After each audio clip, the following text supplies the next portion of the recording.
সুপ্রিয় শিক্ষার্থী বন্ধুরা, আসসালামু আলাইকুম। সবাইকে শুভকামনা, শুভেচ্ছা, ভালোবাসা। আমরা আমাকে ঠিকমতো শোনা এবং দেখা যাচ্ছে? ঠিকমতো শুনতে পাচ্ছ, দেখতে পাচ্ছ? হ্যাঁ, শব্দ যদি ঠিক থাকে তাহলে আমরা ক্লাস শুরু করি। আমরা নন্দন তত্ত্বের আলোচনায় আছি, তাই না শিক্ষার্থী বন্ধুরা? নন্দন তত্ত্বের আলোচনায় আছি। আমরা গত ক্লাসে রূপ, এই রূপের আমরা প্রধান দুটি রূপ, গদ্য রূপ এবং পদ্য রূপ, এর গদ্য রূপ নিয়ে কথা বলা শুরু করেছিলাম। আজকে আমরা কি পদ্য রূপ, মনে আছে তো? আজকে আমরা পড়ব কি পদ্য রূপ। হ্যাঁ, ঠিক বলেছে। আচ্ছা, হ্যাঁ, সবাই আমাকে সালাম দিচ্ছেন, আমি নাম মেনশন করছি না। সবার সালামের উত্তর আমি নিয়ে নিচ্ছি আবার। ওয়ালাইকুম আসসালাম ওয়া রাহমাতুল্লাহি ওয়া বারাকাতুহু। আমি ভালো আছি, সুস্থ আছি, সুন্দর আছি। হ্যাঁ, নতুন ড্রেসে মনুষ্যঙ্কর না, ঠিক নতুন না, তোমাদের কাছে পড়া হয়নি আর কি। আচ্ছা, প্রীতমশীল, আদাব স্যার, আদাব। হ্যাঁ, তাহলে আমি শুভেচ্ছা বিনিময় পর্বে আর থাকছি না, আমরা ক্লাসের আলোচনায় যাচ্ছি শিক্ষার্থী বন্ধুরা। তো আমরা লিখে রেখেছি সাহিত্যের কি পদ্য রূপ। সাহিত্যের প্রধান রূপ কয়টি? দুইটি, গদ্য রূপ এবং কি পদ্য রূপ, তাই না? আমরা গত ক্লাসে গদ্য রূপ নিয়ে কথা বলেছি, আজকে আমরা আলোচনা করব সাহিত্যের পদ্য রূপ। ঠিক আছে, তো পদ্য রূপের আমরা ভাগগুলো দেখে ফেলি। পদ্য রূপের ভাগ, একটি ভাগ হচ্ছে গীতি কবিতা, আরেকটির নাম হচ্ছে নীতি কবিতা, আরেকটির নাম হলো শোক কবিতা, আরেকটির নাম হলো চতুর্দশপদী কবিতা, ঠিক আছে, আরেকটির নাম হচ্ছে মহাকাব্য, একটির নাম হলো নাট্যকাব্য। গীতি কবিতা, নীতি কবিতা, শোক কবিতা, চতুর্দশপদী কবিতা, মহাকাব্য, নাট্যকাব্য, চম্পু কাব্য। লিখে নাও ভাগগুলি, ভাগগুলি দ্রুত একটু লিখে নাও। আরো আছে, এই পাশে কি দেখা যাচ্ছে? আখ্যান কাব্য, পত্র কাব্য। তো শিক্ষার্থী বন্ধুরা, তাহলে আমরা ভাগগুলো দেখে ফেলছি যে আমাদের যে বাংলা সাহিত্যে যে পদ্যরূপ, এই পদ্যরূপের কিছু আমরা পদ্যরূপের ভাগগুলি আমরা দেখছি। গীতি কবিতা, নীতি কবিতা, শোক কবিতা, চতুর্দশপদী কবিতা, মহাকাব্য, নাট্যকাব্য, চম্পু কাব্য, আখ্যান কাব্য এবং কি পত্র কাব্য। এগুলি হচ্ছে আমাদের। হ্যাঁ, ইব্রাহিম পাইক দেখছি অনেক ভালোবাসা ছড়াচ্ছে আমাকে। হ্যাঁ, ধন্যবাদ ইব্রাহিম পাইক, অভিনন্দন তোমাকে। ডক্টর মুন্নি, আসসালামু আলাইকুম স্যার। ওয়ালাইকুম আসসালাম। হ্যাঁ, আমি আর শুভকামনা নিচ্ছি না, কারণ আপনারা এত আমাকে ভালোবাসেন, এত শুভেচ্ছা জানান, যে সবার শুভকামনা নিতে গেলে আমি তো আসলে ক্লাস শেষ করতে পারবো না, তাই না? আবু সাইদ, আমার নতুন বইটা প্রকাশ প্রেসে আছে। আবু সাইদ, একটু বড় সাইজের বই তো, প্রেসের সময় লাগে 1 মাসের চেয়ে বেশি। তো আমার নতুন বইটি, নতুন এডিশনের বইটি 912 পেজ। 912 পেজ, মানে বুঝতে পারছেন কি অনেক বিশাল বড় একটি বই। মানে সাহিত্যের জন্য আপনাদের আর বাংলাদেশের অন্য কোনো বই পড়তে হবে না। জি, আমি এমনভাবে এবার বইটি সাজাচ্ছি, এমনভাবে সাজিয়েছি, এর আগে তো আমি অনেক বই আবার রেফার করতাম পাশাপাশি। আমার এবারের বইটি পড়লে ইনশাল্লাহ বাংলাদেশের অন্য কোনো বই আর কোনো বই আর আপনাদেরকে পড়তে হবে না। জি, সেইভাবেই বইটি সাজিয়েছি। তো 912 পেজের একটু ভলিউমটা বড়ই হয়ে গেল। এটি মোটামুটি জুন মাসের শেষ নাগাদ 20-25 তারিখের মধ্যে আশা করছি আপনারা হাতে পেয়ে যেতে পারবেন। জি,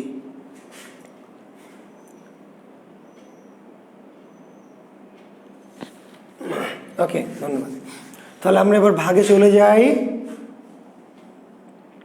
আচ্ছা, হ্যাঁ, রিটেন প্লি দুই ফর্মই আছে। মিরাজ শেখ অনিক বইটি রিটেন এবং প্রিলিমিনারি আলোচনাও আছে, পাশাপাশি নৈবেত্তিক অংশ আছে। অর্থাৎ নৈবেত্তিকে কেমন করে প্রশ্ন হবে তারও নমুনা আছে, পাশাপাশি আলোচনা ধর্মী, অর্থাৎ একদিকে আলোচনা ধর্মী রিটেন টাইপ এবং তার সাথে কি প্রিলিমিনারি অর্থাৎ বহু নির্বাচনী ধর্মী, দুটোকেই আমি চেষ্টা করেছি অ্যাডজাস্ট করে বইটা লেখার জন্য। জি, আপনারা 15 তারিখের পরে, যে আমি কত টাকা এক্স্যাক্ট বলা মুশকিল, কারণ প্রেস থেকে না বের হলে খরচটার সমন্বয় না করে বলা যাবে না, ঠিক আছে? তো যেহেতু বইটা বেশি সাইজটা বড় হয়ে যাবে, তো সেক্ষেত্রে দামটা একটু বাড়বে। তো দাম কত হবে আমি পরে হয়তো আরও কয়েকদিন পর জানাতে পারবো, কারণ প্রেসের খরচ সব মিলিয়ে বাধাই, ঠিক আছে, ছাপা সব খরচটা, জি সব মিলিয়ে আমি জানাবো। যে আপনারা মোটামুটি 15 তারিখ থেকে বইটার জন্য অ্যাডভান্স নেওয়া শুরু হবে। আপনারা যারা আমার ওই প্রকাশনী নাম্বার আছে তারা আপনারা জুনের 15 তারিখ থেকে অ্যাডভান্স টাকা নিবে আর কি, সংগ্রহ করবেন ওনারা। আপনারা যারা যারা অ্যাডভান্স টাকা দিতে চান তারা দিয়ে দিবেন, তাহলে আপনারা 15 তারিখের পরে অগ্রিম প্রথম বইয়ের চালানটা আপনারা পেয়ে যাবেন। জি ধন্যবাদ, জি জি শুভকামনা। আচ্ছা, তো আমরা তাহলে শুরু করি। দেখেন তাহলে গীতি কবিতা, না আবু সাইদ, না এ নিশ্চয়ই ইফেক্ট পড়বে না। গুটি কয়েক খারাপ মানুষের কারণে আপনাদের স্নেহ থেকে নিশ্চয়ই আমি আপনাদেরকে বঞ্চিত করবো না, আমার স্নেহ থেকে না। এটি আমি মাঝে মাঝে একটু আগের কথা হয়তো বলেছি, অভিমানের কথা, কিন্তু আপনাদেরকে আমার ভালোবাসা স্নেহ থেকে নিশ্চয়ই বঞ্চিত করবো না। জি আবু সাইদ, হ্যাঁ।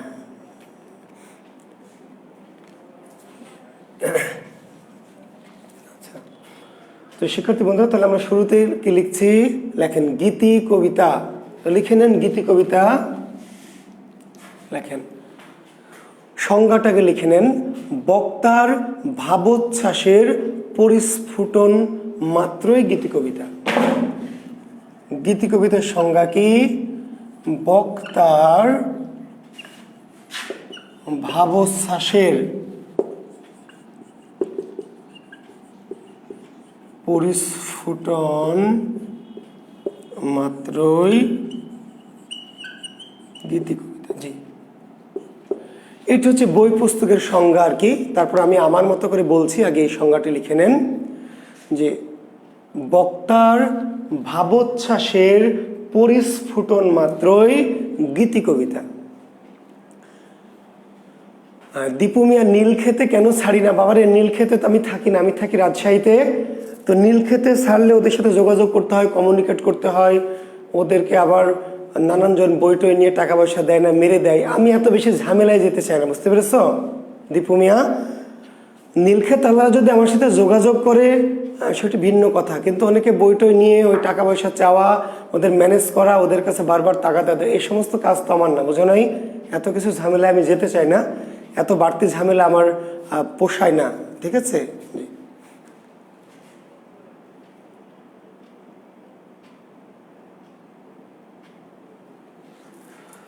আচ্ছা, তাহলে গীতি কবিতার সংজ্ঞা কি? সংজ্ঞা হলো বক্তার ভাবোচ্ছ্বাসের পরিস্ফুটন মাত্রই গীতি কবিতা। এটা হচ্ছে আমাদের বই পুস্তকের প্রচলিত সংজ্ঞা আর কি। জি, বক্তার ভাবোচ্ছ্বাসের পরিস্ফুটন মাত্রই গীতি কবিতা। এখন এইটাকে যদি সহজ করে বলি, আসলে কারোর মনের আবেগের সহজ সরল প্রকাশই গীতি কবিতা। কবির মনের কি সাধারণ আবেগের সরল প্রকাশ। লেখেন, কবি মনের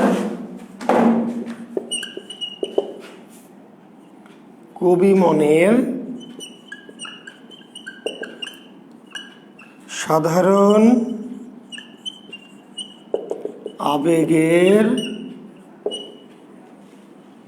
সরল প্রকাশই গীতি কবিতা।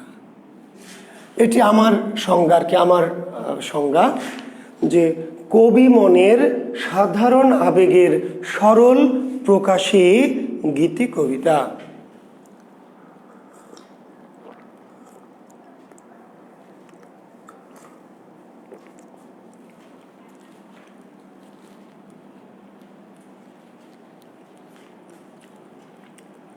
কবি মনের সাধারণ আবেগের সরল প্রকাশী গীতি কবিতা। ওকে, এখন এইটাকে যদি আমি একটু ব্যাখ্যা করি, হ্যাঁ আপনারা কমেন্টস করবেন না, আমি কমেন্টস দেখছি না, যে আমি ক্লাসে আছি। জি,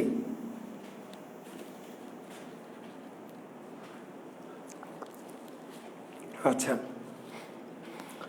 তো গীতি কবিতাটা হচ্ছে একটু, আমি যদি সহজ করে ব্যাখ্যার ভাষায় বলি, খুব সহজ সরল ভাষায় লেখা কবিতাই মূলত গীতি কবিতা। খুবই সহজ সরল যে ভাষায় লেখা কবিতাই গীতি কবিতা। যে কবিতায় কোনো জটিলতা, কঠিনতা, কোনো তত্ত্বকথা এত কিছু নাই, খুব সহজ সরল সাধারণ আবেগ। তাহলে যে আপনারা যে সমস্ত কবিতাগুলি লেখেন, যারা একটু ছোট মানের কবি আর কি, তারা আপনারা যে সমস্ত কবিতাগুলি লেখেন, জি সেই কবিতাগুলি মূলত গীতি কবিতা। গীতি কবিতার জনককে বিহারীলাল চক্রবর্তী। জি, গীতি কবিতার জনক বিহারীলাল চক্রবর্তী, তাই না? আপনারা জানেন। তো বিহারীলালের কবিতা থেকে যদি আমি একটু নমুনা আকারে লিখি, তাহলে এমন বলছে যে শত শত নর নারী দাঁড়ায়েছে সারি সারি, নয়ন খুঁজেছে কেন সেই মুখখানি। শত শত নর নারী দাঁড়ায়েছে সারি সারি, নয়ন খুঁজেছে কেন সেই মুখখানি। তুমি লক্ষ্মী সরস্বতী, আমি ব্রহ্মাণ্ডের প্রতি, হোক গে বসুমতী যার খুশি তার। বুঝতে পারলেন? তার মানে তত্ত্ব কথা থাকবে না, কোনো জটিল কঠিন কথা থাকবে না, সহজ সরল মনের আবেগ, অর্থাৎ আমার মনে যা বলেছে, আমার মন যা বলে সেটাকে আমি সহজ করে প্রকাশ করব, এটা হলো গীতি কবিতা। তার মানে ঠিক আছে, ওই যে গানগুলো কিন্তু গীতি কবিতা। জানেন কি গান? কবে আইবে আমার পালারে, কবে দিমু গলায় মালারে, কবে বানামু শালা শালিরে, বুকের মধ্যে আগুন জ্বলে নেভেনারে জল ছেটালে, এই গানগুলো কিন্তু গীতি কবিতা। দেখবেন যে গানগুলো কিন্তু একটু সহজ সরল হয়। জি, খুব জটিল কবিতা, খুব কঠিন এগুলো কবিতা, আধুনিক কবিতা। কিন্তু যেই কবিতা সহজ সরল সাদামাটা ভাবে লেখা, জি সেই কবিতাগুলি মূলত গীতি কবিতা। তাহলে বাংলা সাহিত্যের গীতি কবিতার জনককে বিহারীলাল, আর শ্রেষ্ঠ গীতি কবিকে রবীন্দ্রনাথ। বাংলা সাহিত্যের শ্রেষ্ঠ গীতি কবি রবীন্দ্রনাথ ঠাকুর। জি, এবার দেখেন নীতি কবিতা। কি কবিতা? নীতি কবিতা। যে কবিতার মধ্য দিয়ে নীতি বা তত্ত্ব কথা প্রচার করা হয়, যে কবিতার মধ্য দিয়ে নীতি বা তত্ত্ব প্রচার করা হয়। এখানে কবির উদ্দেশ্য মনের আবেগ প্রকাশ করা না, কবির উদ্দেশ্য মনের আবেগ প্রকাশ করা না। কি? কবি কোনো নীতি বা তত্ত্বকে প্রকাশ করতে চান। তাহলে যেই কবিতার মধ্য দিয়ে নীতি বা তত্ত্ব প্রচারিত হয়, সেই কবিতার নাম কি? নীতি কবিতা।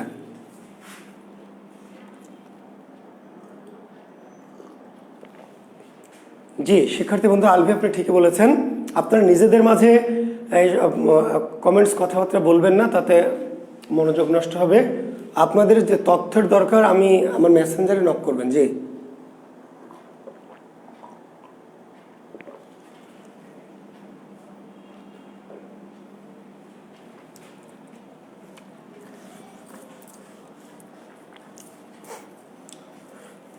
আমি তো বলেই দিয়েছি যে জুনের 15 তারিখের পরে এই বইটি যারা নিতে চান তারা আমার ওই যে নাম্বারটি দেওয়া আছে যোগাযোগ করলে ওনারা অ্যাডভান্স পেমেন্ট নিয়ে হয়তো প্রথম চালানের বইটা আপনাদের কাছে পাঠিয়ে দিবেন। জি, আচ্ছা, যেমন নীতি বা তত্ত্ব কবিতা বলছে, হ্যাঁ, কুকুরের কাজ কুকুর করেছে, কামড় দিয়েছে পায়, তা বলে কুকুরে কামড়ানো কিরে মানুষের শোভা পায়।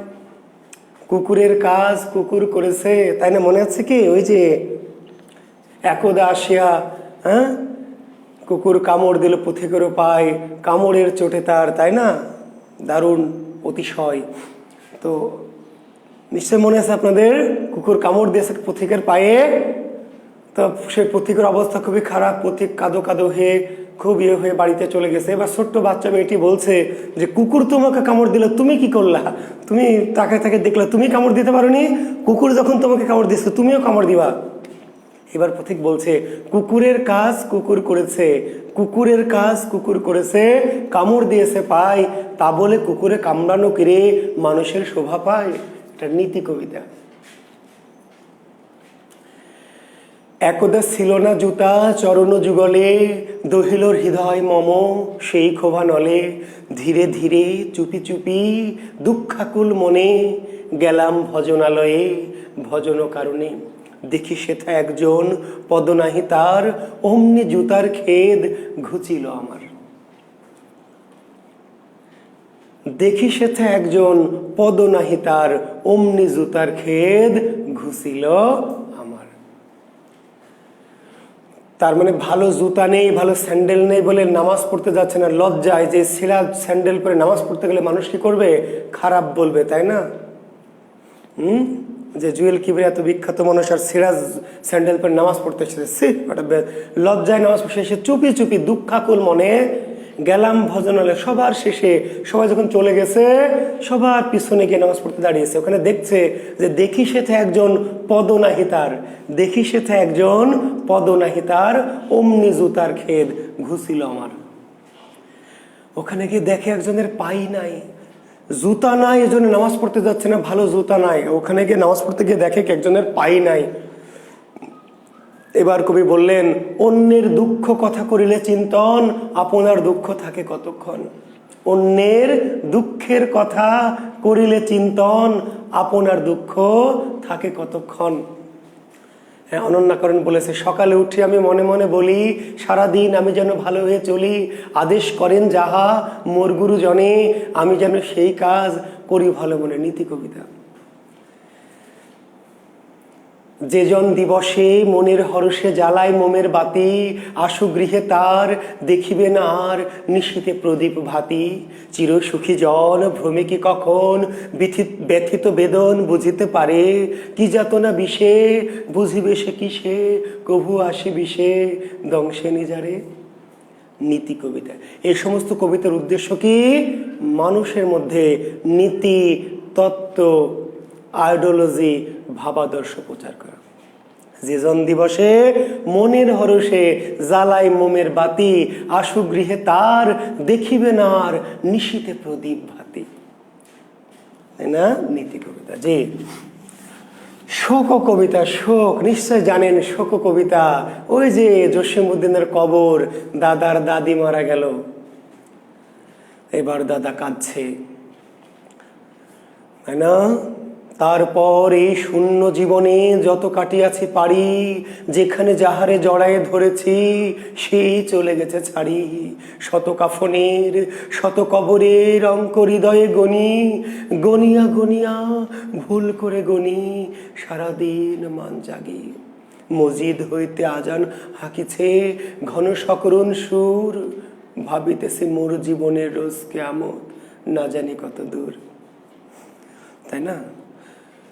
এই যে দাদার যে দাদি মারা গেল, পুত্র মারা গেল, পুত্রবধূ মারা গেল, মেয়ে মারা গেল, নাতি মারা গেল, এই যে দাদা যে কষ্ট কান্না, শোক কবিতা। যেই কবিতায় শোক প্রকাশ করা, মৃত্যু, যন্ত্রণা, হতাশা, হাহাকার, দুঃখ প্রকাশ করা হয়। জি, শোক কবিতা। দেওয়ানা মদিনা পালাস, দেওয়ানা মদিনা। জি, শোক কবিতা। শোক।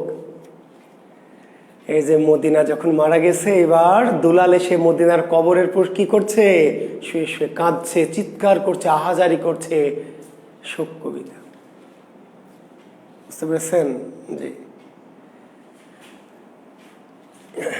শোক। তাহলে যে কবিতায় শোক বা দুঃখ বা কান্না বা কষ্ট, মৃত্যু, যন্ত্রণা প্রকাশ করা হয়, সেই কবিতার নাম শোক কবিতা। তো শোক কবিতা আবার ইংরেজিতে দুই প্রকার, একটাকে বলে এলিজি আর ফার্সিতে বলে মরসিয়া। তো মরসিয়া একটা বিশেষ সাহিত্য, আপনারা জানেন যে কারবালার শোকটা হচ্ছে মরসিয়া, আর এমনি সাধারণ শোকগুলি হচ্ছে এলিজি। তো আমরা এলিজি বলতে, আমরা সাধারণত শোক কবিতা বলতে এই সাধারণ শোককেই বুঝি। জি, আচ্ছা। একটু বলে নি, আখ্যান কাব্য, এটা পরে আসছে। আখ্যান কাব্য লেখেন, আখ্যান কাব্য।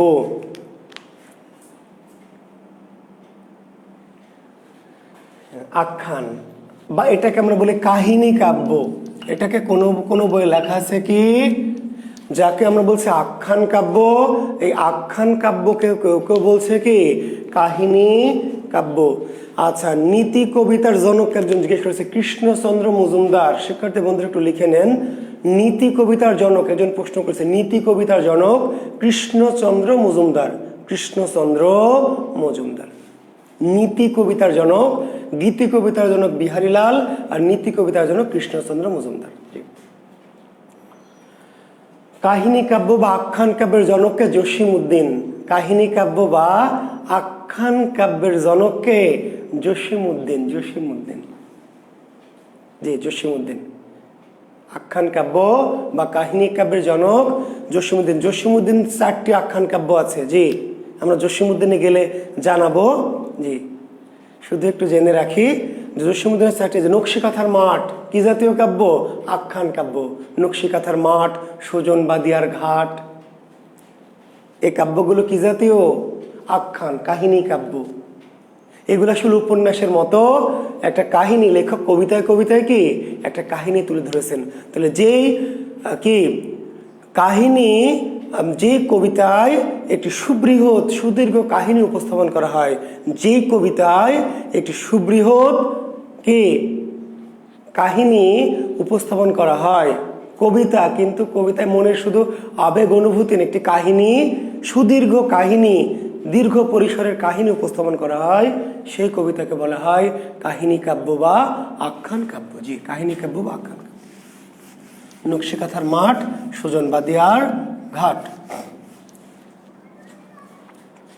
আরো আছে সকিনা, জসীমউদ্দিনের সকিনা, জসীমউদ্দিনের মা যে জননী কান্দে, জি এগুলি আখ্যান কাব্য। পত্র কাব্য, পত্রের আকারে রচিত কাব্যকে বলা হয় পত্র কাব্য। পত্রের আকারে রচিত কাব্যকে, পত্রের আকারে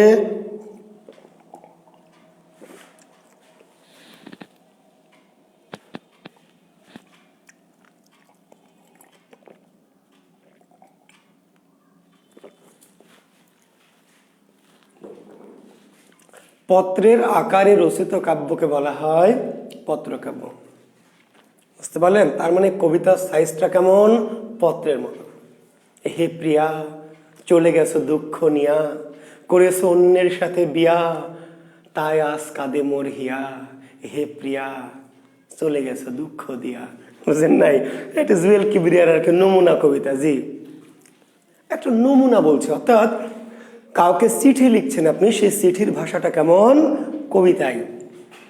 তো এই যে পত্রের আকারে রচিত কবিতাকে বলা হয় পত্রকাব্য, তাই না? জি হে আমার জান, হ্যাঁ তুমি মোরে করেছো অপমান, তুমি রাখনি আমার মান, তুমি অন্যের সাথে গেয়েছো গান, আমার সাথে খাওনি পান, হ্যাঁ ইত্যাদি ইত্যাদি। পত্রকাব্য। তো বাংলার সাথে পত্রকাব্যের জনককে মাইকেল। জি জানেন পত্রকাব্যের জনককে মাইকেল। যে ওই যে বাংলা সাহিত্যের প্রথম পত্রকাব্য বীরাঙ্গনা। জি পত্রকাব্যের জনককে, পত্রকাব্যের জনক মাইকেল মধুসূদন দত্ত। জি বাংলা সাহিত্যের প্রথম পত্রকাব্য বীরাঙ্গনা। বীরাঙ্গনা। জি চতুর্দশপদী কবিতা, জনক মাইকেল। জানেন সবাই চতুর্দশপদী কবিতা, বা আমরা ইংরেজিতে বলি কি সনেট। চতুর্দশপদী কবিতা বা সনেট। সনেটের জন্ম মূলত ইতালীয় কবি ফ্রান্সিসকো পেত্রার্ক। ইতালীয় কবি ফ্রান্সিসকো পেত্রার্ক মূলত সনেটের জনক। তাহলে মূল সনেটের জনককে ফ্রান্সিসকো পেত্রার্ক, আর বাংলা সনেট বা চতুর্দশপদীর জনককে, বাংলা সনেট বা চতুর্দশপদীর জনক হচ্ছে মাইকেল মধুসূদন দত্ত। তো সনেট একটা বিশেষ ধরনের কবিতা, যে 14 লাইন, 14 চরণের 14 মাত্রা বিশিষ্ট কবিতাকে বলা হয় 14 চরণের এই যে মগা নাফিস সাদাতকে পাইছে একটা, এই অগা, এই নাফিস সাদাত জগা কই থেকে এসে রে? জগা কাব্য কবিতার মধ্যে পার্থক্য। যোগু, এই যে আমাদের গ্রুপে দেখবি একটা বড় পোস্ট দিয়েছি, নাফিস সাদাত মগা জগা ঢগা। আমার গ্রুপের সাথে নাই, জুয়েল কিবরিয়া বিশেষ প্রস্তুতিতে নাই। তুই গাধা, তুই কোথেকে এসেছিস মগা? জুয়েল কিবরিয়া বিশেষ প্রস্তুতিতে ঢুকে দেখবি কবিতার কাব্যের মধ্যে পার্থক্য মেলা আলোচনা করে দিয়েছি। তাহলে চতুর্দশপদী কবিতার সংজ্ঞা কি? চতুর্দশপদী কবিতার সংজ্ঞা হচ্ছে 14 চরণের 14 মাত্রা বিশিষ্ট। লিখে নেন, 14 চরণের 14 মাত্রা বিশিষ্ট কবিতাকে বলা হয় চতুর্দশপদী বা সনেট। 14 চরণের 14 মাত্রা বিশিষ্ট, 14 চরণের 14 মাত্রা বিশিষ্ট কবিতাকে বলা হয় কি?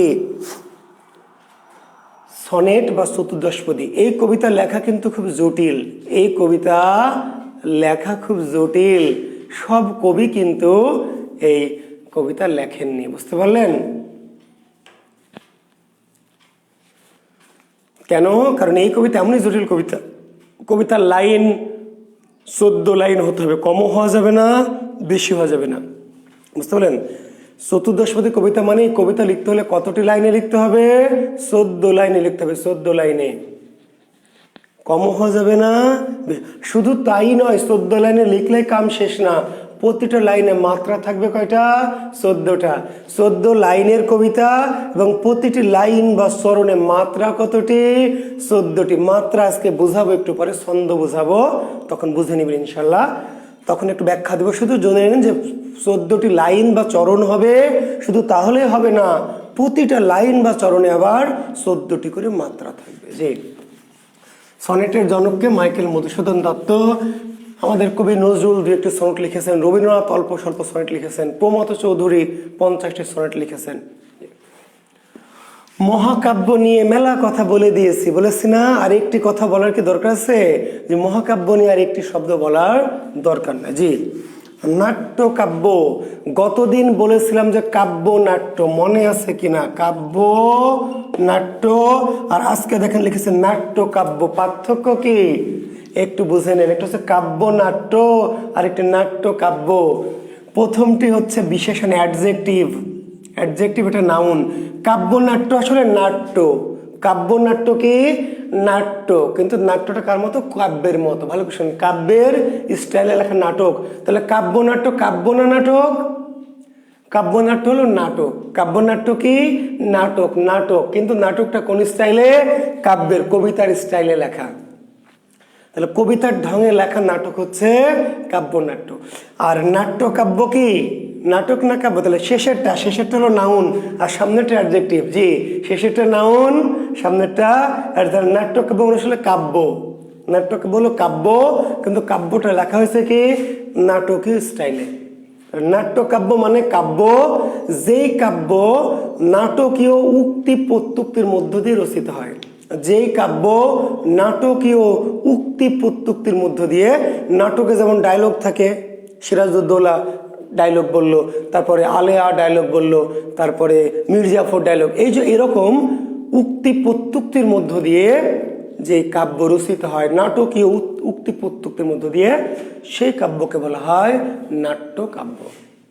নাট্য কাব্য যেমন ওই যে আমরা বলেছিলাম যে কৃষ্ণকুমারী না, সরি দুঃখিত, আমাদের যে মধ্যযুগের শ্রীকৃষ্ণ কীর্তন কাব্য না নাটক? নাটক না, কাব্য। শ্রীকৃষ্ণ কীর্তন কাব্য, কিন্তু লেখার স্টাইলটা কি? নাটকের মতো। দেখবেন রাধা এবার বলছে, তারপরে আবার কৃষ্ণ ডায়লগ মারছে, বড়াই, অর্থাৎ একজন আরেকজনকে কিছু বলছে, কথা বলার মধ্য দিয়ে। শ্রীকৃষ্ণ কীর্তন নাটক নয়, কাব্য, কিন্তু এই কাব্যটার স্টাইলটা কি? যে নাট্যকাব্য, নাট্যকাব্য। আমাদের ইসলামী রেনেসার কবি ফারুক আহমেদের কি নৌফেল হাতেম, ফারুক আহমেদের নৌফেল ও হাতেম নাট্যকাব্য। তাহলে নৌফেল ও হাতেম কি নাটক না কাব্য? কাব্য, কিন্তু কি জাতীয়? নাট্যকাব্য। নৌফেল ও হাতেম।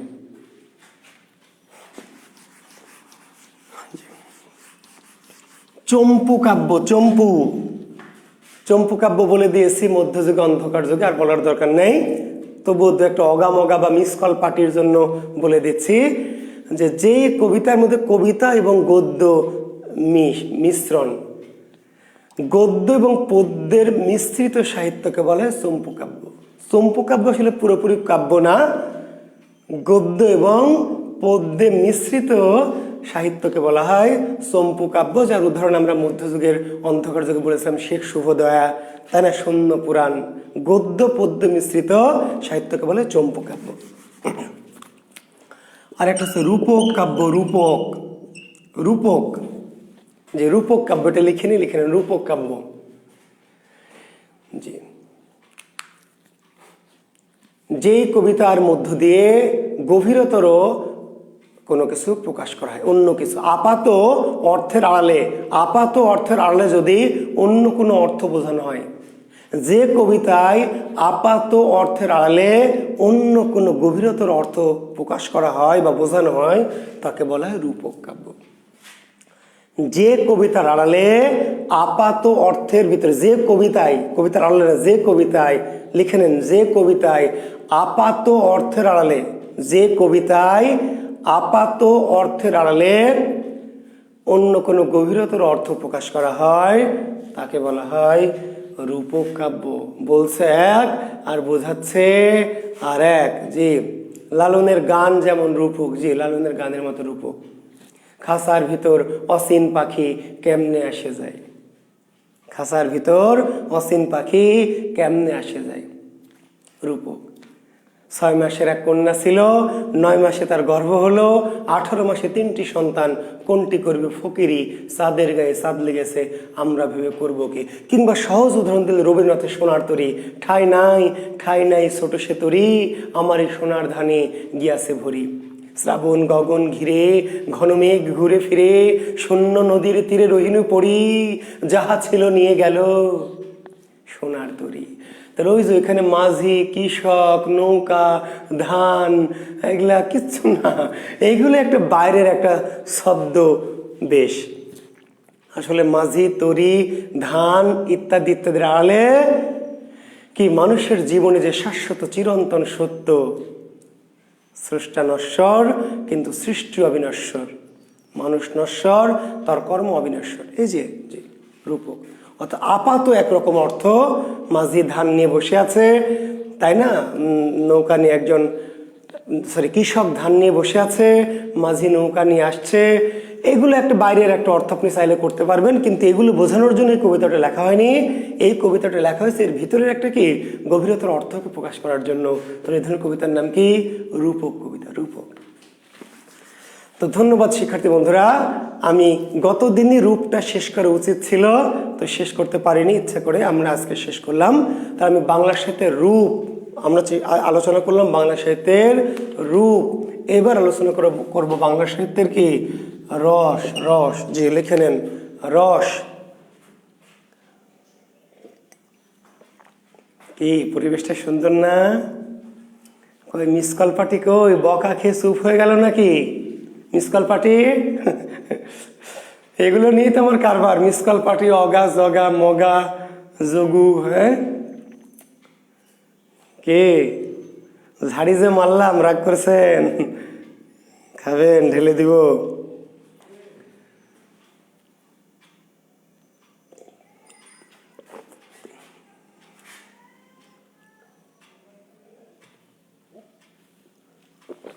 ঝাড়ি মারলে রাগ করবেন না, ঠিক আছে?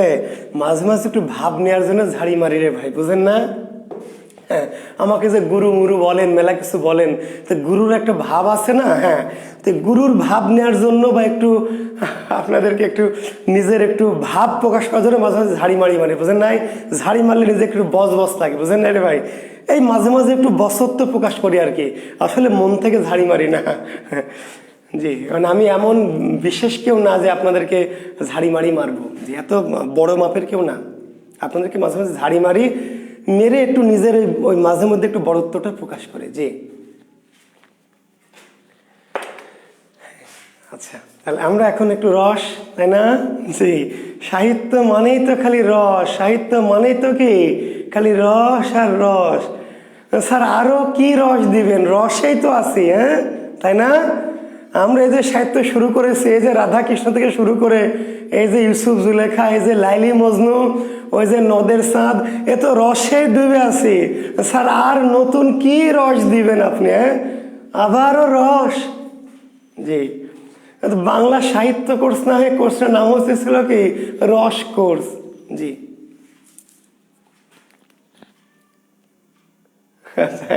ঝাড়ি মারলে শরীরে একটা ভাব আসে, জি আমারও আসে একটু, এই জন্য মাঝে মাঝে ঝাড়ি মারে। জি ভাই, হ্যাঁ আচ্ছা লেখেন রস, যা আস্বাদ্য তাই রস।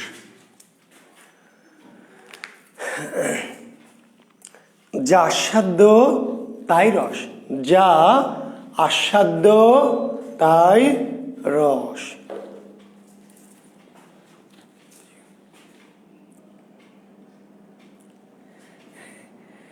দেখেন আমরা যখন খাবার খাই, কিছু খাই না ভাই, খাই তো খেলে আমরা যে টেস্ট পাই, টেস্ট, খাবারের টেস্ট আছে না? জি, মায়ের হাতের খাবারের একরকম টেস্ট, তাই না? বউয়ের হাতের খাবারের একরকম টেস্ট, বোনের হাতের খাবারের একরকম টেস্ট, ডার্লিংয়ের হাতের খাবারের কি আরেক রকম টেস্ট, হ্যাঁ খালাতো বোনের হাতের খাবারের একরকম টেস্ট, কাজের বুয়ার হাতের রান্নার একরকম টেস্ট। তাহলে একই রকম খাবার, ভাত, রুটি, তরকারি, মাংস, সবজি, কিন্তু এক একজনের রান্নায় কি এক এক টেস্ট, রস। জি, ঠিক তেমনি সাহিত্যেও কি নানান ধরনের রস আছে, যা আস্বাদ্য তাই রস। আসলে অনেকটা ওই তরকারির টেস্টের মতো টেস্ট, সাহিত্যের যে টেস্ট, এই টেস্টকেই বাংলায় বলা হয় রস। যা আস্বাদ্য তাই রস, যা আমরা সাহিত্য আস্বাদন করি, সাহিত্য আমরা যে আস্বাদন করি, উপভোগ করি, আর একটু সহজ করে উপভোগ। জি, সাহিত্যে যা আমরা আস্বাদন করি, যা উপভোগ করি, তাই কি রস। অমিত সেন, ডার্লিং জিনিসটা কেমন স্যার তুমি জানো না? না কি সাতঘাটে জল খাইয়ে এসে এখন কও স্যারে কি স্যারে? হ্যাঁ আমাকে মগা ভাবছো না তুমি নিজে মগা সাজতেছো? বলো আই অমিত সেন না কি সেন রে? অমিত সেন, ডার্লিং বোঝো না? না খালি সিপাই সাফাই ঘোরো আর ডার্লিং বোঝো না। আচ্ছা, তো আমরা ওই রস নিয়ে প্রথম দিকের ক্লাসে একটু কথা বলেছিলাম, সেই ধারাবাহিকতায় আমি বলছি, আপনাদের মনে করে দিই যে আমরা যখন সাহিত্য পড়ি, কবিতা পড়ি, তাই না, নাটক পড়ি, উপন্যাস পড়ি, সিনেমা দেখি, গান শুনি, তো এই সমস্ত সাহিত্য আমাদেরকে কি করে, এক একটি সাহিত্যের এক এক রকম টেস্ট, কোনোটা মিঠা, কোনোটা তিতা, কোনোটা টক, কোনোটা আবার হরেক রকমের টেস্ট, যে চাটনি টাইপের। সাহিত্যেরও তাই, কোনো সাহিত্য পড়ে আমরা হাসি, কোনো সাহিত্য পড়ে কাঁদি, কোনো সাহিত্য পড়ে কি বুকের মধ্যে কেমন জানি ফাঁকা ফাঁকা লাগে, কোনো সাহিত্য যে এই যে নানান, কোনো সাহিত্য পড়ে ভয় লাগাতো। এই যে সাহিত্য পড়তে গিয়ে আপনার মনের মধ্যে যত ধরনের অনুভব তৈরি হয়, এই অনুভবের প্রকাশগুলির নামে কি, এই অনুভবগুলির নামে রস। তো রস কয় প্রকার? রস হচ্ছে যে 9 প্রকার। বাংলা সাহিত্যে রস কয় প্রকার? 9 প্রকার। লিখে নেন। সাহিত্যের প্রথম রস, সাহিত্যের প্রথম রস বা আদি রস কোনটি? সাহিত্যের প্রথম বা আদি রসের নাম কি? প্রেম রস। জি, প্রেম রস, এটাকে বলা হয় সাহিত্যের আদি রস, আদি রস বা প্রেম রস। এটাকে বৈষ্ণব সাহিত্যে বলা হয় মধুর রস। এটাকে আবার কেউ কেউ বলেন কি শৃঙ্গার রস। তাহলে সাহিত্যের রস কয় প্রকার? সাহিত্যের রস হচ্ছে 9 প্রকার। লিখে নেন, রস কয় প্রকার? সাহিত্যের টেস্ট কয় প্রকার? 9 প্রকার। আদি রস বা প্রথম রস কোনটি?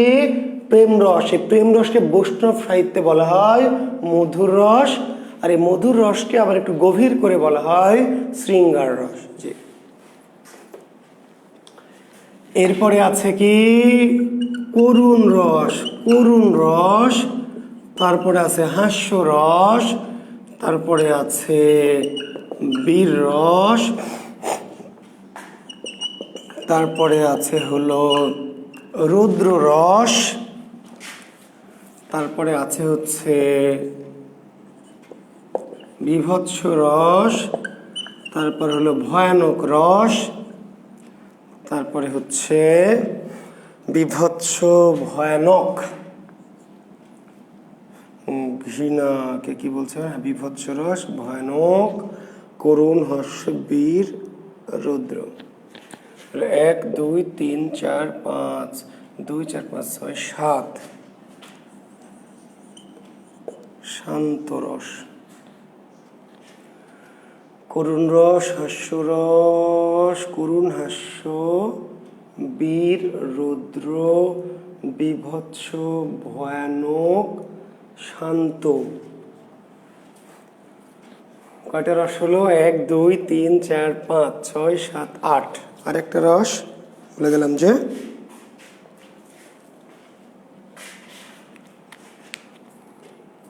প্রেম, করুণ, হাস্য, বীর, রৌদ্র, বীভৎস, ভয়ানক, শান্ত। আরেকটা কি?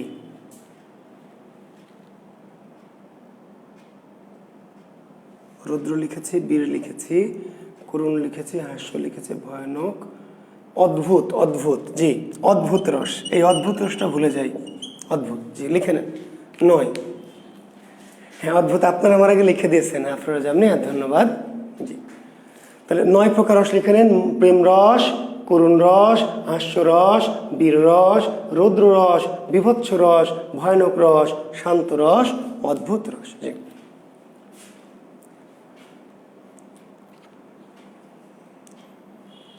আচ্ছা, বলবো ভাই, কি কি কি প্রশ্ন করবি, তারপর তোকে ব্যাখ্যা দিব গরুরা। কি স্যার, কি স্যার, সব পই পই করে বলবো রে। থাম, দাঁড়া, ধৈর্য ধর। জি। আর আধুনিক আলংকারিকরা আরো এক প্রকার রসের কথা বলেছেন, বাৎসল্য রস। জি, বাৎসল্য। তবে কেউ কেউ শান্তের সাথে বাৎসল্য জুড়ে দিয়েছেন, কেউ কেউ শান্তের সাথে বাৎসল্যকে জুড়ে একটাই বলেছেন, শান্ত বা বাৎসল্য। আর আধুনিক যুগে কেউ কেউ বাৎসল্যকে আলাদা করেছেন। কোনো কোনো বইয়ে রস থাকতে পারে 10 প্রকার, তবে 10 প্রকার দিবেন না, রস কয় প্রকার বলবেন? 9 প্রকার। ঠিক আছে? তাহলে শান্ত ও বাৎসল্য ক্লিয়ার? জি, আমি ব্যাখ্যা দিব, ব্যাখ্যা দিচ্ছি ভাই। জি, আচ্ছা, তাহলে এক এক করে আসি। ওই যে প্রেম রস, জি, ওই যে, জি, যেই সাহিত্য পড়লে, যেই কাব্য পড়লে, যেই সিনেমা দেখলে, যেই নাটক দেখলে আপনার বুকের মধ্যে কি, জি, বুকের মধ্যে খালি এরকম করে তু তু তু তু তু তারা, তাই না? জি, আকাশেতে লক্ষ তারা, চাঁদ কিন্তু একটা রে, ইয়া এ জীবনে পরাণ বন্ধু দিও তোমার বুকটারে, ইয়া যত দেখি তোমারে ভরে এই বুকটারে, টিটি টিটি টি, আকাশেতে লক্ষ তারা, চাঁদ কিন্তু একটা রে, ইয়া। জি, কি রস? হ্যাঁ, জি, প্রেম রস, প্রেম, প্রেম। জি, যে কবিতা পড়লে, যে গান শুনলে, যে সিনেমা দেখলে, তাই না? নায়িকা কি সুন্দর, ও আলিয়া ভাট। এই যখন দেখি আলিয়া ভাটকে, তাই না, যখন তাকাই তখন বুকের মধ্যে কি জাগে, কি মনে হয় বলেন তো? যদি পাইতাম।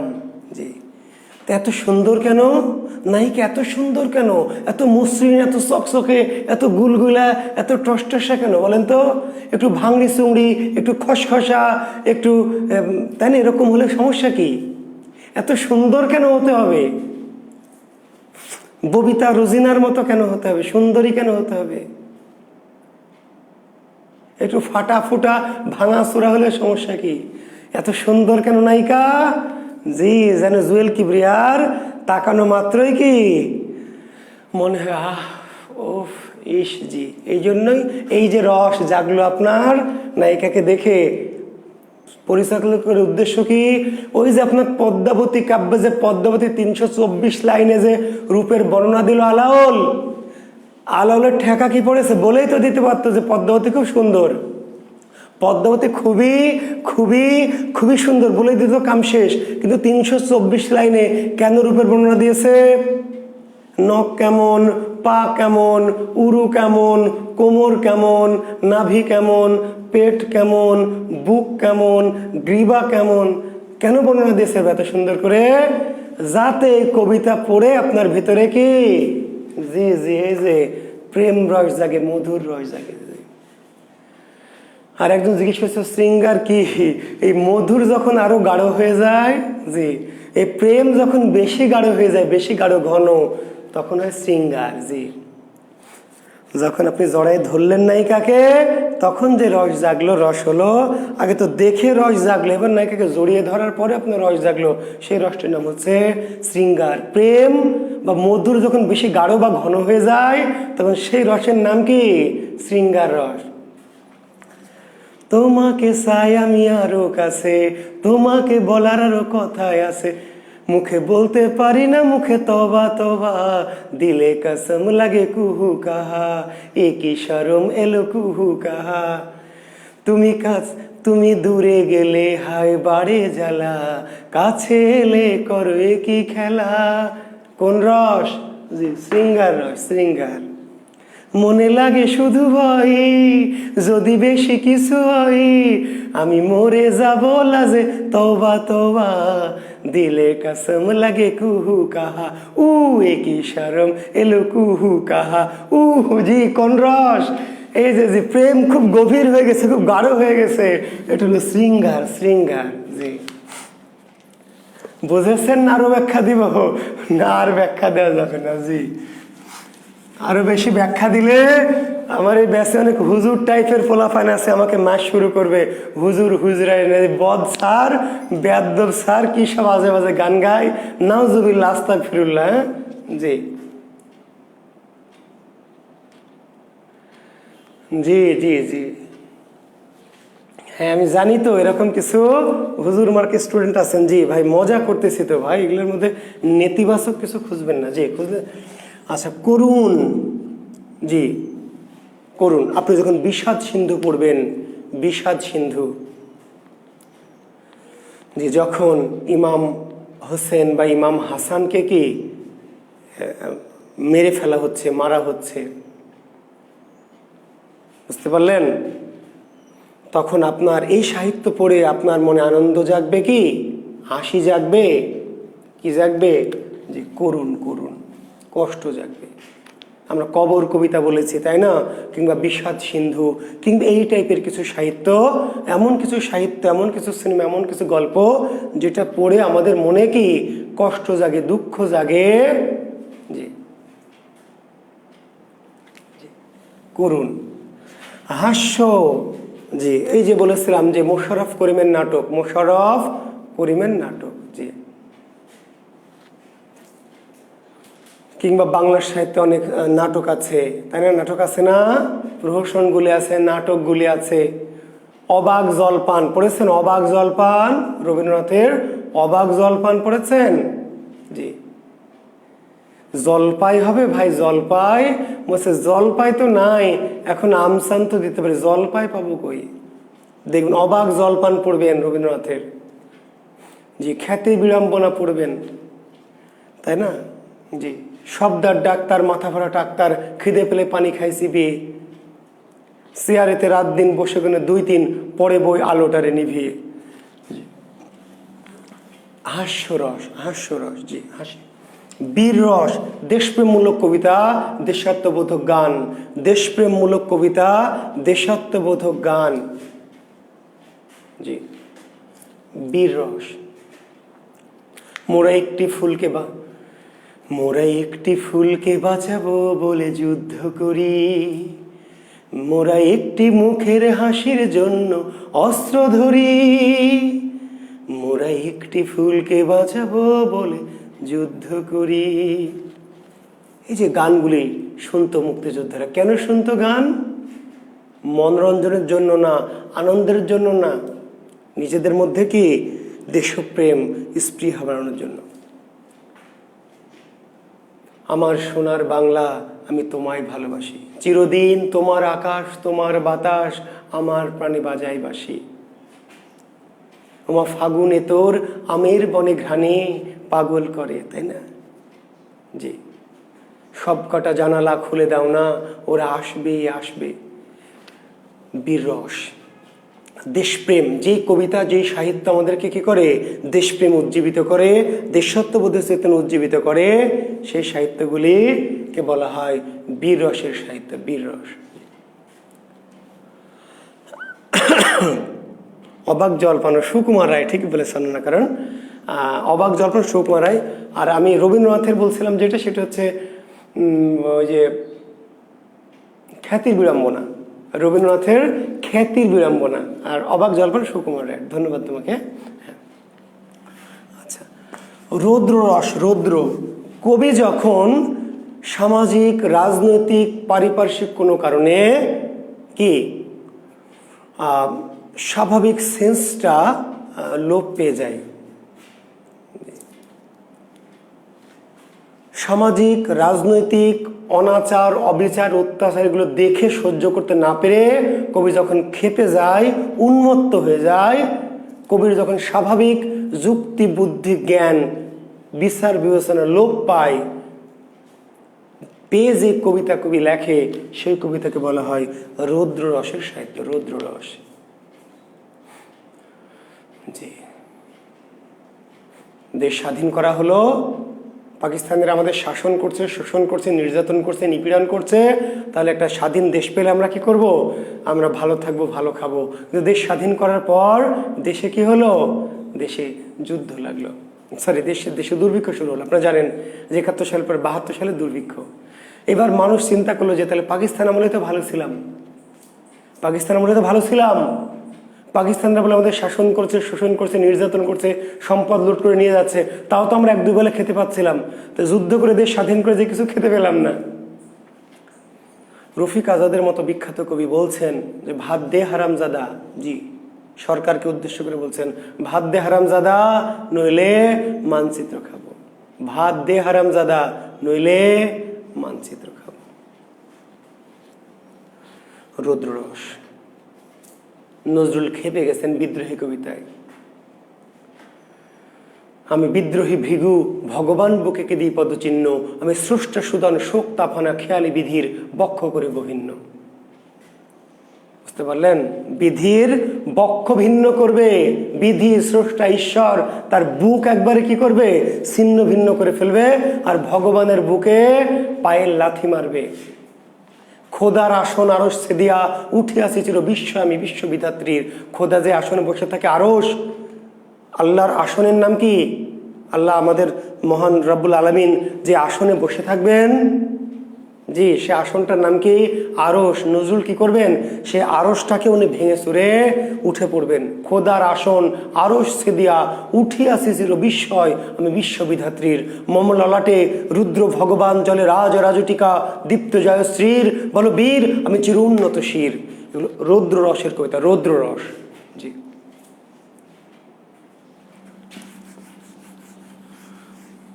জি।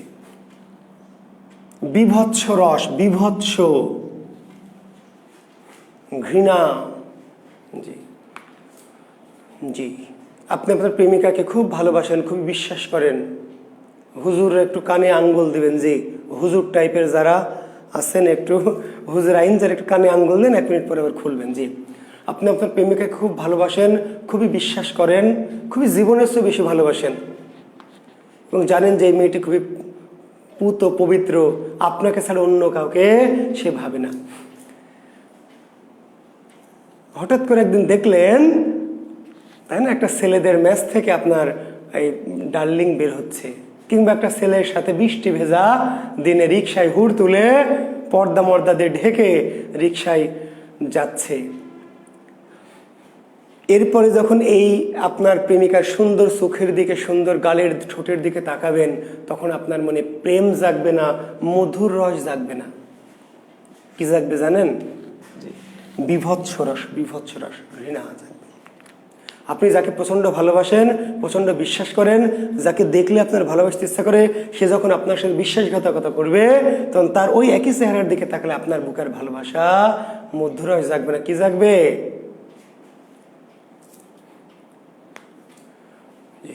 ঘৃণা জাগবে, ঘৃণা।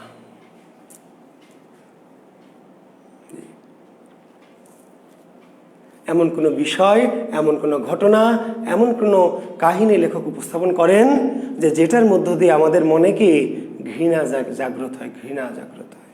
তো সেই ধরনের সাহিত্যকে বলা হয় কি বিভৎস রস। কি রস? বিভৎস, বিভৎস।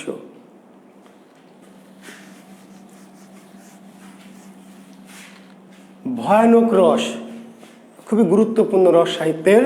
আপনারা যে ভূতের সিনেমাগুলো দেখেন, হরর সিনেমা কিংবা ভূত FM যে শোনেন, তাই না? জি, তখন আপনার মনের মধ্যে একটা রস জাগে, সেই রসটার নাম কি ভয়ানক রস। ভূতের গল্প শুনে বা ভূতের সিনেমা দেখে, রাজমহল 2, 3, 4 যখন দেখেন, রাতে একা থাকতে লাগলে কোনো শব্দ হলে মনে হয় এই মনে হয় পিছনে কিছু এসে দাঁড়ালো। জি, ভূতের সিনেমায়, তাই না? জি, ওই যে বলেছিলাম যে দরজা খুলে যাচ্ছে, দরজা খোলার শব্দ। তা আপনি এমনি দরজা খুলেন, জিন্দেগিতে এমন শব্দ হবে না। ভূতের সিনেমায় যখন দরজা খুলে, পুরাতন বাড়ি, পুরাতন রাজপ্রাসাদ, কেউ থাকে না, ভূত টুত থাকে, হঠাৎ করে একজন সাহসী মানুষ ওখানে ঢুকছে, দরজা খুললে আওয়াজ হচ্ছে কিংবা এরকম, হঠাৎ করে কিছু একটা ঘটে যাচ্ছে। তো ভূতের সিনেমার প্রতি পদক্ষেপ আপনার মনের মধ্যে এক ধরনের কি একটা ভয়, একটা শঙ্কা, এই জানি এখনই কিছু একটা ঘটবে, এই জানি কিছু একটা এখনই ঘটবে। এই যে সিনেমা আপনার মনের মধ্যে কি করছে, সে সময় ভয়ের সূচনা ঘটাচ্ছে। একা একটা বাড়িতে যদি একা রাখা হয়, একটা বিশাল বাড়িতে, জঙ্গলের মধ্যে একটা বিশাল বাড়ি, তাই না? আপনাকে একা রাখা হলো, থাকতে পারবেন? কেন থাকতে পারবেন না? আপনার মনের মধ্যে একটা ভয় কাজ করবে। জি, ভয়ানক রস কাজ করবে। জি, আচ্ছা, শান্ত রসটা শেষে বলি। অদ্ভুত রস, অদ্ভুত, এমন কিছু কাণ্ড কারখানা কেউ কেউ করে, জি, না ভূত বলে কিছু নাই, জি কিছু নাই, কিন্তু ওই যে আপনি তো জি, আপনি তো, আপনার জন্য তো ভয় রস নাই, কিন্তু আরেকজনের জন্য আছে। জি, আপনার জন্য তো প্রেম রসও নাই, আপনার প্রেম কিসের প্রেম, আন্দাজ, সব ভুয়া। যার যে ভূত বিশ্বাস করে তার জন্য ভয়, যার ভয় তৈরি হয় তার রস। জি, আপনার যদি তৈরি না হয় তাহলে আপনার রস নাই। জি, অদ্ভুত, অদ্ভুত কি যেই ঘটনার মধ্য দিয়ে এমন কিছু আচার আচরণ করছে, এমন কিছু আচার আচরণ করছে সাহিত্যে কেউ, চরিত্র, পাত্রপাত্রী, যার মধ্য দিয়ে আপনার কি অদ্ভুত লাগছে। যেমন সোনাভান কাব্য আছে, ফকির গরিবুল্লাহর সোনাভান, নাম শুনেছেন? ফকির গরিবুল্লাহর সোনাভান। জি, তো সোনাভান কাব্য, এই সোনাভান কাব্যে দেখবেন বলছে দুধে জলে 20 মন করিল সে পান, 80 মন খানা পুনো খাই সোনাভান। ভালো করে শুনুন কথাটি। দুধে জলে 20 মন করিল সে পান, দুধ আর জল দিয়ে 20 মন করিল সে পান, 80 মন খানা পুনো খাই সোনাভান। দুধ আর জল মিশে 20 মন মেরে দিল, তারপর 80 মন খাবার খেয়ে নিচ্ছে। দুধে জলে 20 মন করিল সে পান, 80 মন খানা পুনো খাই সোনাভান।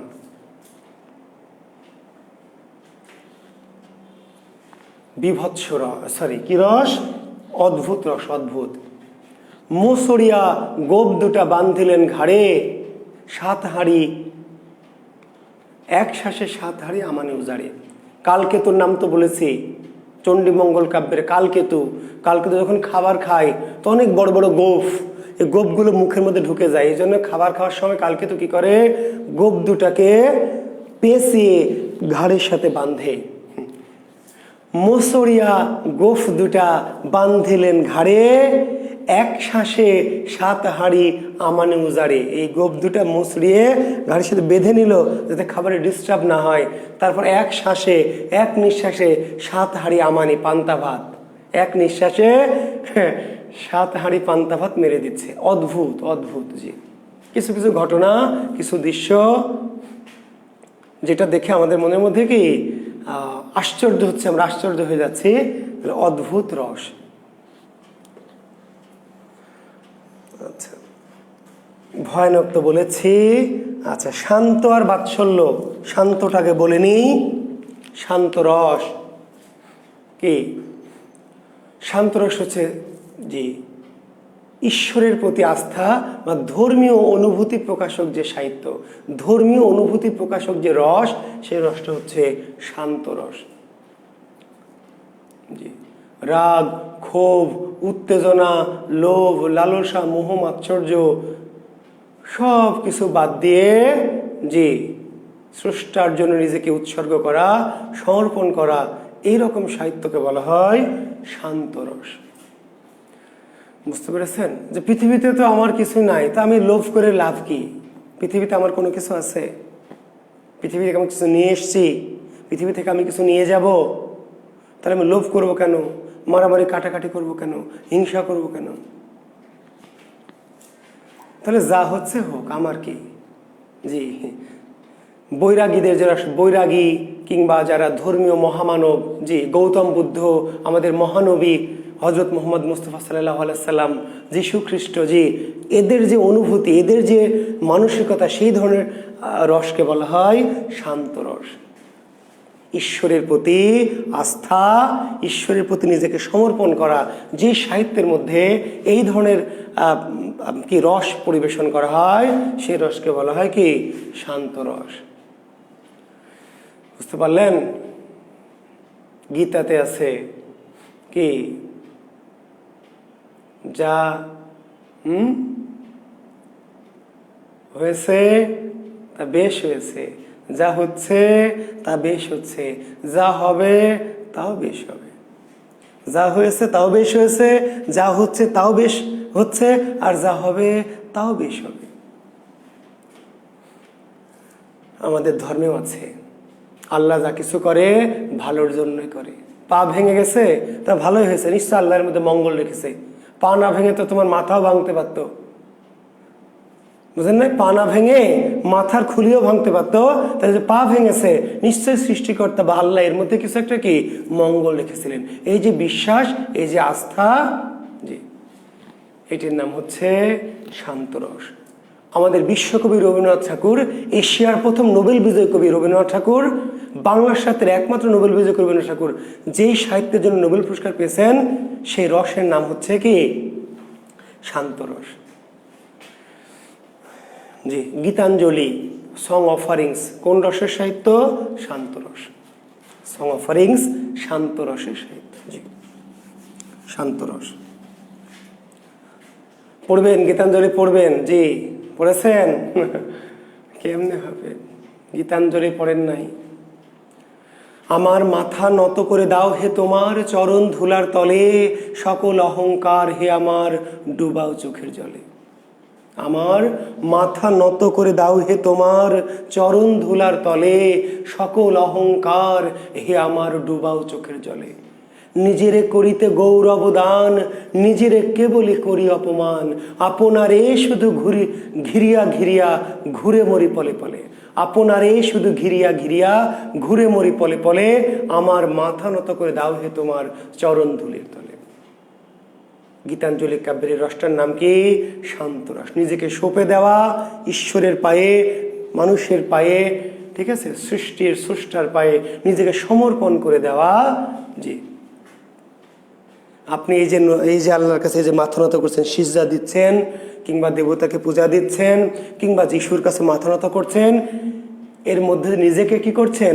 সঁপে দিচ্ছেন, অহংকার ত্যাগ করছেন, হিংসা, রাগ, ক্রোধ ত্যাগ করছেন। জি, শান্ত রস। আর বাৎসল্য রস কি? শান্ত রসের একটি অঙ্গ, কিংবা আধুনিক যুগে কেউ কেউ এটাকে আরেকটি রস মনে করে রসকে 10 ভাগে ভাগ করেছেন, বাৎসল্য রস। জি, সন্তানের সাথে পিতার যে প্রেম বা আকর্ষণ, বাৎসল্য রস। মায়ের সাথে সন্তানের, ভাই বোনের যে আকর্ষণ। জি, বাঁশবাগানের মাথার উপর চাঁদ উঠেছে ওই, মাগো আমার শোলক বলা কাজলা দিদি কই, পুকুর ধারে নিবুর তলে থোকায় থোকায় জোনাক জলে, ফুলের গন্ধে ঘুম আসে না একলা জেগে রই, মাগো আমার শোলক বলা কাজলা দিদি কই। তাহলে ভাই তার দিদিকে খুঁজছে, এই যে আকর্ষণে যে প্রেমের নাম বাৎসল্য। জি, প্রেম বলতে শুধু ওই যে একটা লাড়কা আর লাড়কি, জি ওই যে ঝোপের আড়ালে কিংবা পার্কের বেঞ্চে, এটি প্রেম নয়। দুনিয়ার সবচেয়ে ভুয়া বা 2 নম্বর প্রেম হচ্ছে ওই প্রেম। এর বাইরে পৃথিবীতে যত অকৃত্রিম, যত শাশ্বত, যত চিরন্তন, যত ক্লাসিক প্রেম আছে, সেগুলি সবই কি বাৎসল্য। যে আমার সাথে আপনার প্রেম আছে না ভাই, আমাকে দেখলে আপনার ভালো লাগে না, আমার জন্য আপনি আকর্ষণ অনুভব করেন না, জি বাৎসল্য। মাকে আপনার দেখতে ইচ্ছে করে, মাকে জড়িয়ে ধরতে ইচ্ছে করে, এটি বাৎসল্য।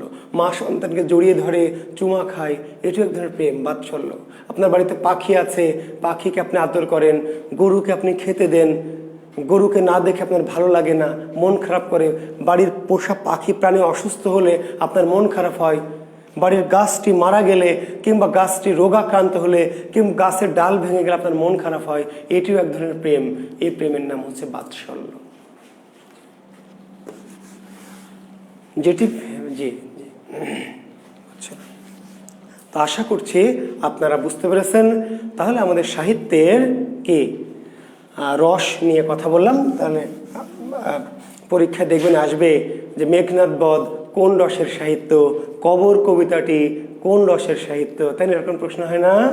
জি, দেবদাস কোন রসের সাহিত্য? তাহলে আপনারা, বা গীতাঞ্জলি কোন রসের সাহিত্য? তাহলে আপনারা আশা করছি বিখ্যাত যে সাহিত্যগুলি আছে সেগুলি কোন রসের আপনারা বুঝতে পারবেন। সাহিত্য যখন পড়বেন, কবিতা পড়বেন, সিনেমা দেখবেন, উপন্যাস পড়বেন, নাটক পড়বেন, তাই না? স্যার দাস্যরস, রূপকজি দাস্যরস আসলে বৈষ্ণব সাহিত্যে মনে করা হয়, আসলে ওটি বাৎসল্য। জি মিস্টার রূপক, জি যাহা বাৎসল্য তাহাই দাস্য। জি গুরু শিষ্যের যে প্রেম সেটি হলো দাস্যরস, কেউ কেউ বলেছেন। জি গুরু শিষ্যের যে প্রেম এটাকে কেউ কেউ বলেছেন দাস্যরস। দাস, আমি হব তোমার চরণ দাসী। জি লালন বলছেন সিরাজ সাইকে যে আমি হব তার চরণেরও দাসী, কিংবা আমি ওই চরণের দাসেরও যোগ্য নই। লালন বলছে আমি ওই চরণের দাসেরও যোগ্য নই। এই যে গুরুর সাথে শিষ্যের যে প্রেম, গুরু শিষ্যের যে প্রেম, এই প্রেমকে বলা হয় দাস্যরস। কিংবা রাধা কৃষ্ণের প্রেমকেও কেউ কেউ বলেছেন রাধা কৃষ্ণের কি দাস হয়ে কৃষ্ণের পায়ে নিজেকে সমর্পণ করতে চেয়েছে। এই যে কারো পায়ে নিজেকে সমর্পণ করতে চাইলেন, নিবেদন করতে চাইলেন, গুরু শিষ্য কিংবা প্রভু আর ভক্ত, প্রভু বা ভক্ত, এই যে চৈতন্য মহাপ্রভু, তার পায়ে আপনি নিজেকে সঁপে দিতে চাইলেন, চৈতন্য মহাপ্রভুর পায়ে আপনি নিজেকে সঁপে দিতে চান, বুঝতে পারলেন? লালন তার গুরু সিরাজ শাহের পায়ে নিজেকে সঁপে দিতে চাই। এই যে গুরু শিষ্যের যে প্রেম, শিষ্য যে গুরুর পায়ে নিজেকে সঁপে দিতে চায়, এই ধরনের প্রেমকে বলা হয় দাস্যরস। দাস্যরস, দাস্যরস হওয়ার কথা। জি আপনার দেখেন এখানে আমি এইটাকে দাস্যরস বলিনি এই জন্যই, রূপক আপনি কথাকে আর বাড়িয়েন না, বাড়ালে কথা অযথা অন্য কথা বেশি হয়ে যাবে। আমি আসলে আপনারা আমাকে গুরু বলেন এটা শ্রদ্ধা করে সম্মান করে, আসলে আমি তো আপনাদের গুরু হওয়ার যোগ্য নই, বুঝতে পেরেছেন? যে আমি নিজেকে গুরু আসলে মনে করি না। আপনারা আমাকে ভালোবেসে বলেন, আমাকে শ্রদ্ধা করে বলেন, জি এটুকু আমি বলেন, আমি খুশি হই। জি কিন্তু আসলে আপনাদের গুরু হওয়ার মতো এত বড়, এত যোগ্যতা, এত গুণ আমার নাই ভাই। কাজে আপনার সাথে আমার এই দাস্যরস না, আমি আপনাদের শিক্ষক, আমি আপনার শ্রদ্ধাভাজন, আমি আপনাদের শ্রদ্ধেয়, সে অর্থে আপনাদের সাথে আমার বাৎসল্য রস। জি, আমি আপনাদের পথ প্রদর্শক, আমি আপনাদের শিক্ষক, আমি আপনাদের অভিভাবকের মতো, এটাই নিজেকে মনে করি। গুরু একটি ভিন্ন জিনিস। জি, আমার পায়ে আপনাদেরকে সঁপে আসার কোনো দরকার নেই। গুরু আপনারা মজা করে বলেন আর ভালোবেসে বলেন, এটুকু একটা বলার কথা, কিন্তু আমি আসলে ওই অর্থে আপনাদের গুরু নই। গুরু হতে হলে যেই সাধনা দরকার, যে যোগ্যতা বা গুণ দরকার, সেটা তো আমার নাই। কাজে আমার সাথে আপনার আসলে গুরু শিষ্য সম্পর্ক না। কেউ অতি ভালোবেসে আমাকে বলেন, সেটা ভিন্ন বিষয়, কিন্তু আসলে আপনাদের সাথে আমার প্রেমটি হচ্ছে বাৎসল্য। জি, ধন্যবাদ।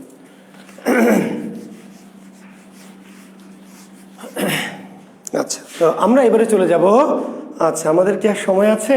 হ্যাঁ, আর কি আমরা রূপ রস পড়লাম, ছন্দতে যাব। ছন্দ আমাদের আর দুটি বাকি আছে, একটা যে ছন্দ, আরেকটি কি অলংকার। জি, এই দুটি টপিক আছে। আজকে কি শুরু করব, ছন্দ শুরু করব বলেন?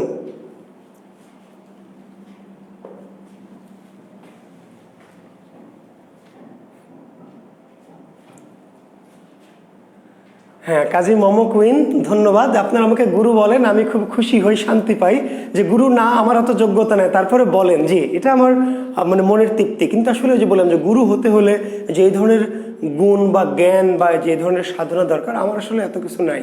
আমি শিক্ষক মানুষ, আমি ভালো শিক্ষক, আন্তরিকভাবে ছাত্রদের পড়াই, ছাত্র আমাকে ভালোবাসে, এটাই আমার মানে এটাই গুণ। এর বাইরে অনেক কিছু গুণ আমার নেই। জি, ধন্যবাদ। তাহলে আজকে থাকবে? আচ্ছা, ঠিক আছে, তাহলে আজকে থাক।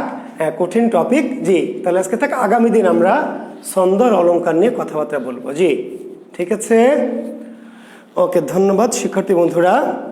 আচ্ছা, আপনাদেরকে একটি বিজ্ঞাপন বিরতি দিয়ে 1-2 মিনিট। জি, আমার এই যে একটি বই, এই বইটি হচ্ছে গল্পের বই। যারা কৌতূহলী, এটি কিন্তু সবার জন্য নয়।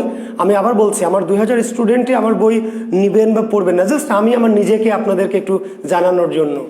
জি, আমার এর আগে একটা কবিতার বই আপনাদের আমি দেখিয়েছিলাম, এটি আমার একটি গল্পের বই। জি জি, এবং স্বপ্ন ক্ষুধা, ঠিক আছে, আমার বই। যদি কেউ ছোট গল্পের একটি সংকলন। জি, ছোট গল্পের সংকলন। তো এই বইটি শ্রাবণ প্রকাশনী থেকে বেরিয়েছিল ঢাকায় 2010 সালের বইমেলায়। আপনারা যদি কেউ গল্পের পাঠক থাকেন বা গল্প পছন্দ করেন বা গল্প পড়তে চান, আপনারা চাইলে হয়তো কালেক্ট করতে পারবেন কেউ কেউ। জি, আর আমার নতুন বই যেটি বাংলা কোষ, যেটি আপনাদের খুবই জরুরি, সেই বইটি আমি কাজ করে প্রেসে দিয়ে দিয়েছি, ইনশাল্লাহ শেষ করে দিয়েছি। প্রেসে হয়তো মাসখানেক বা 20-25 দিন বা 1 মাসের মতো সময় লাগবে, তারপর বেরিয়ে যাবে। আপনারা অবশ্যই বাংলা কোষ বইটি কিনে ফেলবেন সবাই। জি, আর আরেকটু বিজ্ঞাপন দিয়ে যেতে আজকে সময় পেয়েছি, আমার ব্যাকরণ কোষ নামে একটি বই আছে ইন্টারমিডিয়েটের শিক্ষার্থীদের জন্য। বিশেষ করে ইন্টারমিডিয়েটের শিক্ষার্থী, যদি আপনাদের কেউ থাকে রিলেটিভ, ছোট ভাই বোন, আত্মীয় স্বজন, পাড়া প্রতিবেশী, জি, তারপর ইত্যাদি, কিংবা আপনারা অনেকে আছেন যে শিক্ষার্থীদের পড়ান, ইন্টারের ছাত্রদের পড়ান, যদি এমন কেউ থাকেন যারা ইন্টারের শিক্ষার্থীদের পড়ান, আমার একটি খুবই চমৎকার একটি বই আছে ইন্টারের ছাত্রদের জন্য। জি, একটু ছোট সাইজের ব্যাকরণ কোষ। যে বইটির নাম হচ্ছে ব্যাকরণ কোষ। জি, যাদের ইন্টারমিডিয়েট পড়ুয়া বা এসএসসি পড়ুয়া ছোট ভাই বোন বা এরকম কেউ আছে, কিংবা যারা ইন্টারমিডিয়েট শিক্ষার্থীদের পড়ান, হয়তো নিজেরা অনেকে বাংলা পড়ান, ইংরেজি পড়ান, ফিজিক্স, এরকম অনেকে আছেন, তো তারা চাইলে আমার এই বইটি তারা রেফার করতে পারবেন। এবং আমার মনে হয় এই বইটি যদি আপনি রেফার করেন, যে কিনবে সে কেনার পরে আপনাকে ধন্যবাদ দিবে যে ভাইয়া বা স্যার, আপনি একটা খুব চমৎকার বই বলেছেন। ঠিক আছে, তো আমি আমার লেখা ব্যাকরণ কোষ বই, এই বইটি আপনাদের জন্য না, এই বইটি হচ্ছে ইন্টারমিডিয়েটের জন্য। জি, সম্ভব হলে এই বইটি আপনারা রেফার করবেন। আর বই পাওয়ার মাধ্যম আমার প্রকাশনীর নাম্বার যে 01744727712। জি, এটা আমার প্রকাশনীর নাম্বার, যে প্রকাশনী থেকে আমার বইগুলি ছাপানো হয়, এবং চাইলে ওরা আপনাকে পাঠিয়ে দেবে। 01744727712। শিডিউল, স্যারের শিডিউল আছে পড়ানোর কথা। জি, চরিত্র উল্লেখযোগ্য ঘটনা, জি পড়াবো। জি জি জি, রমজানুল, জি শিডিউলে যা আছে ভাই তার চেয়ে বেশি পড়াচ্ছি, কম তো পড়াচ্ছি না, কোনো কিছু বাদ যাওয়ার সুযোগ নাই। শিডিউলে যা কিছু আছে কোনো কিছু বাদ তো যাবেই না, আমি আর অতিরিক্ত কিছু পড়াবো। জি, কাজের চরিত্র, তারপর উক্তি আছে, উক্তি, পংক্তি, চরিত্র, জি পড়াবো ভাই। হতাশ হওয়ার দরকার নেই, নিরাশ হওয়ার দরকার নেই। জি, এই বইগুলি পাবেন, এই যে নাম্বার, জি এই প্রকাশন এখানে কুরিয়ার করে পাবেন। জি, আপনারা কুরিয়ার করে এই নাম্বারে যোগাযোগ করলে এই প্রকাশনী থেকে কুরিয়ার করে আপনাদের ব্যাকরণ কোষ বইটা যে নাম্বারে পাওয়া যাবে।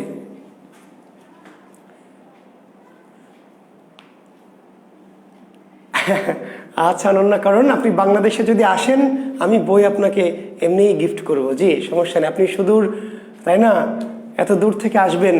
জি, আপনার বাংলাদেশে এলে আমি আপনাকে বই দেবো। জি ধন্যবাদ। তো ঠিক আছে, আজকে তাহলে রেখে দিচ্ছি, আজকে জটিল আলোচনায় যাচ্ছি না। আগামী দিন আমরা তাহলে ছন্দ অলংকার এই দুটি টপিক পড়ার চেষ্টা করব। ঠিক আছে, হ্যাঁ ওকে, শুভকামনা। ওকে, ধন্যবাদ, আল্লাহ হাফেজ, শুভরাত্রি।